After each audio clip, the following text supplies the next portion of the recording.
chicken and corn. He wants something to eat.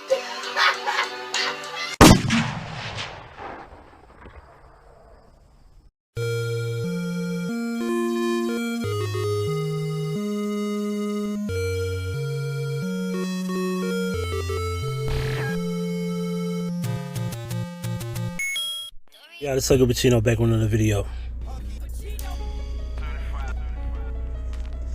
R.I.P. to David Carroll, the legend, the man, the myth.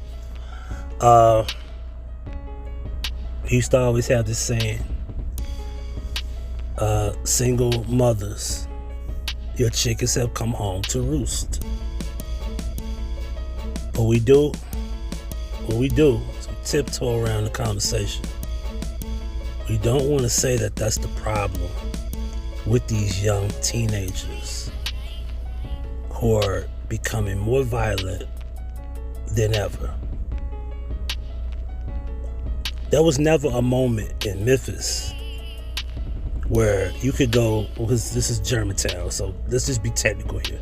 There's never a moment where you thought you could be in Germantown, right outside the city of Memphis, and your car could get stolen 4 times in 1 year.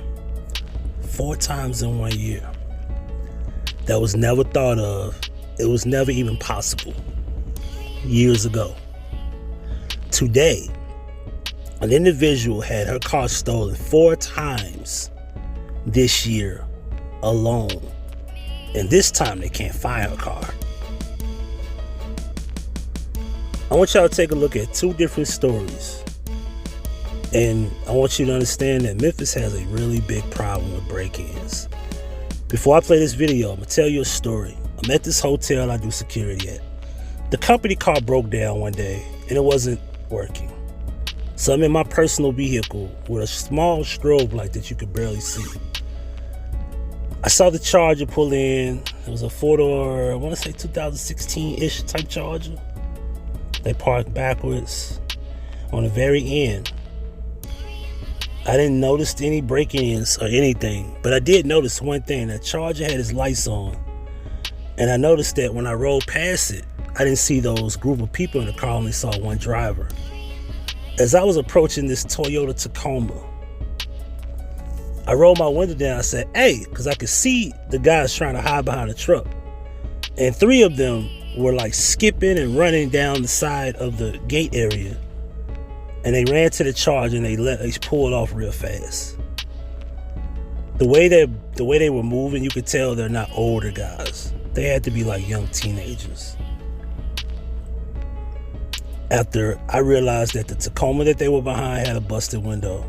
The car next to it had a busted window and a stolen handgun out the glove compartment. We noticed there was 2 cars, but then the more we looked around in that same parking section, there was about 15 cars, 20 cars along that area. They had broken into 5 other cars. One of the cars that was broken into was a Dodge Charger that was a 2020. This lady had a room here via St. Jude. Her daughter had cancer, and she was coming here because she hadn't seen her daughter in a few months.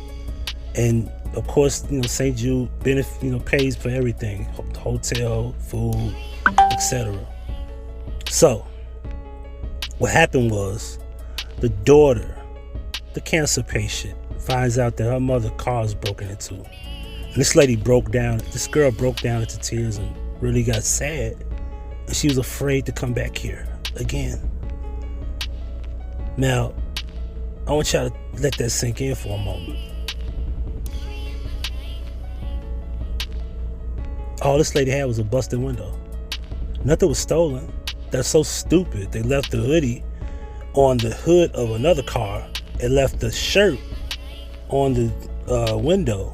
The part where they broke the glass of the window, left the shirt there. I don't know if they were trying to jump in the car without opening the car door. Like, I didn't get that. Like, why would you leave a door on the window of the car?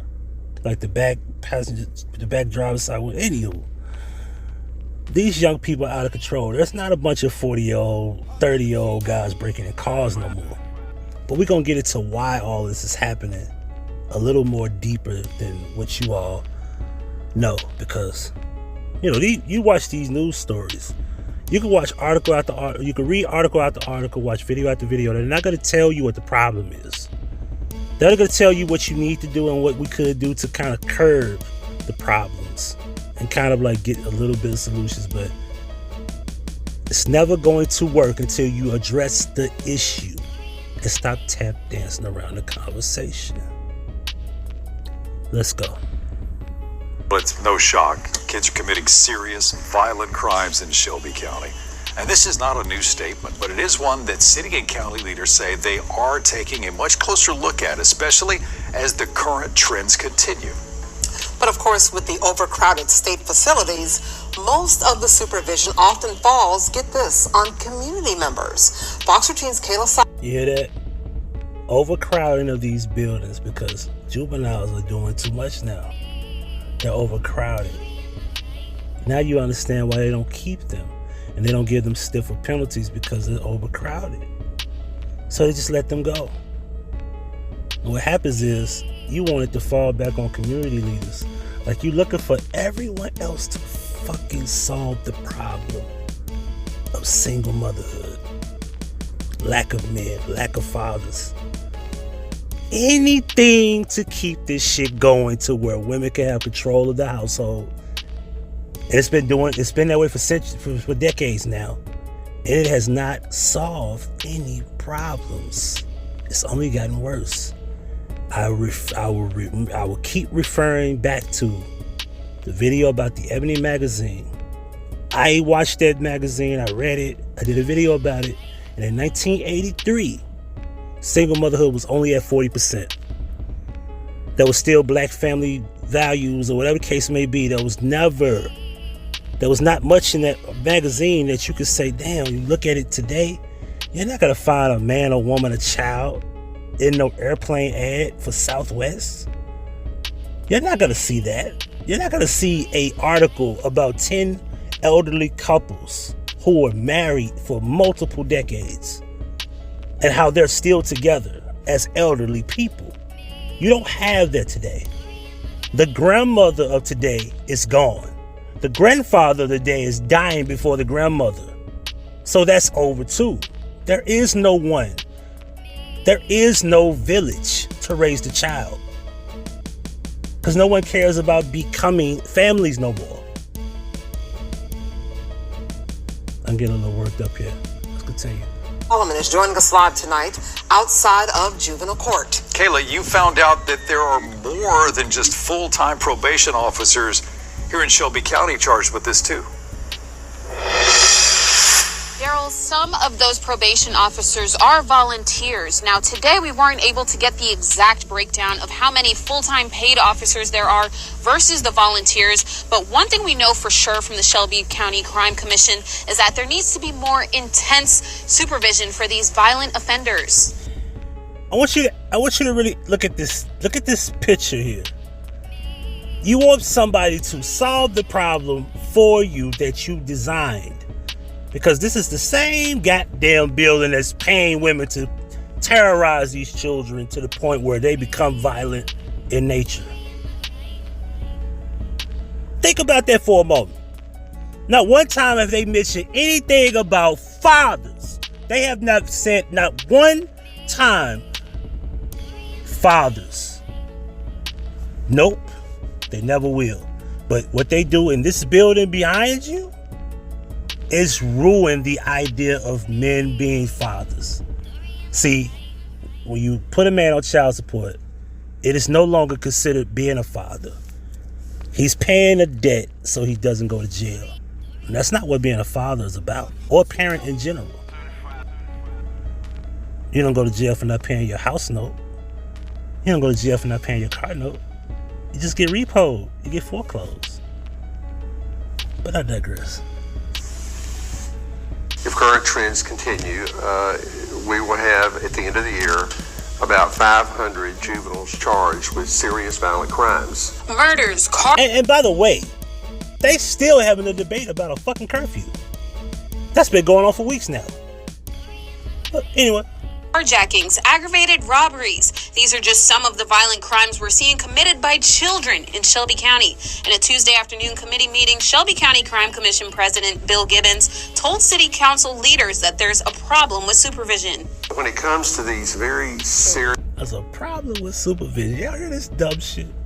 There's not a problem with lack of men in the household. There's not a problem with fucking single mother having all the control of these children. Because remember, going back to child support, visitation is a fight.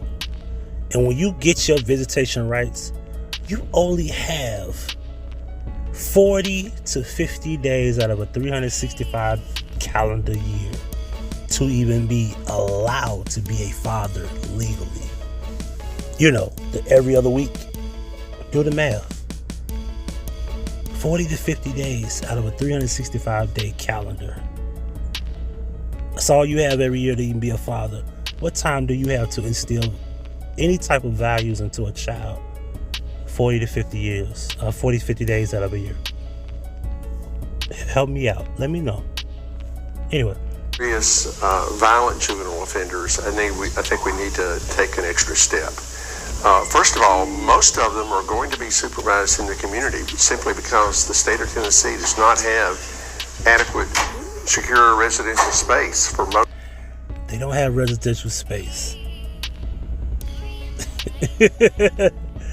Now, pay attention to what's going on. Now you see why when your car is stolen and they find it somewhere, broke down at a chop shop, now you know why they're not getting punished and they continue to do what they do. They already know they're not going to jail for a long time. They're teenagers. They're underage. They're not even 20.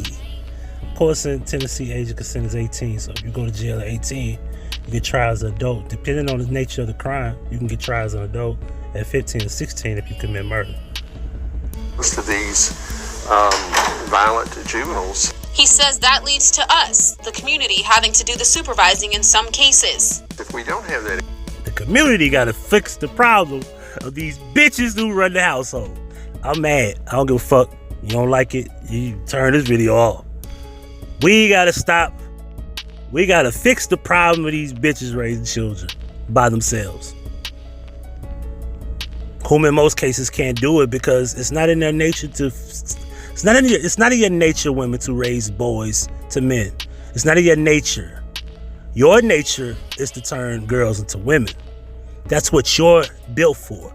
The idea of being a parent is you instill values into the girl, the man instills values into the boys.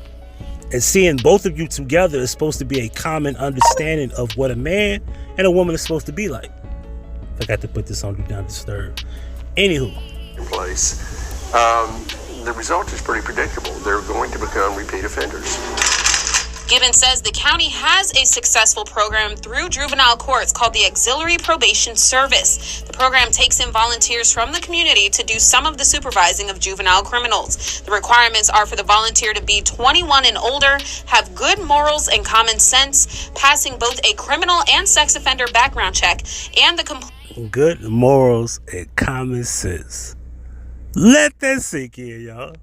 Completion of classroom training. The system is doing exactly what it was intended to do. Archie Moss. And there we go. Fruitcake. Props to some attempt, but you're a fruitcake. I clearly know you weren't raised with no father. No man around. That's obvious. And if you had a man around, he's probably even fruity as you. No offense, we just keeping it 100. It's 2022. I know this is a strike level at this point. You might call me a H-word phobia, which I don't understand. A phobic, I don't know why they use these word phobias. This means fear. Phobia is fear. I don't know why the people this is the world we live in. Words don't matter no more. Let's change everything up, and you're phobic or phobia. You have phobia, you're phobic. And I'm not afraid of anything. I'm just stating the obvious. But let's continue. Kind of remind me of Pastor Short at 20. Jr., the founder of the Gentlemen's League and a Memphis educator, says he feels disheartened by the rising juvenile crime rates in the city, but he says it takes more input from these leaders. We got to think about policies. We got to think of student code of conduct. We got to think of discipline system. We got to think of all these things that are impacting Black males, where they're not receiving the necessary supports that they need to succeed. That's what's impacting Black males, not the lack of fathers in the home.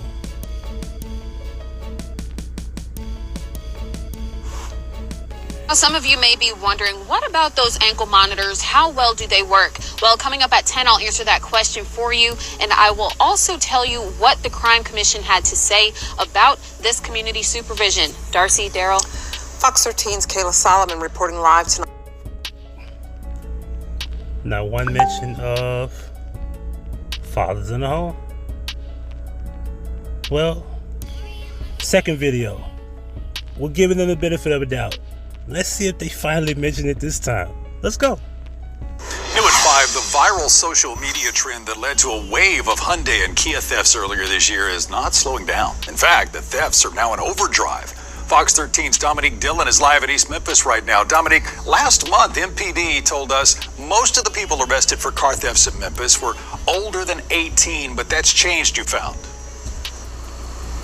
Yes, we're told for the month of November, more 16-year-olds were arrested and charged with stealing cars. And sometimes they even stole these cars right out of people's driveways.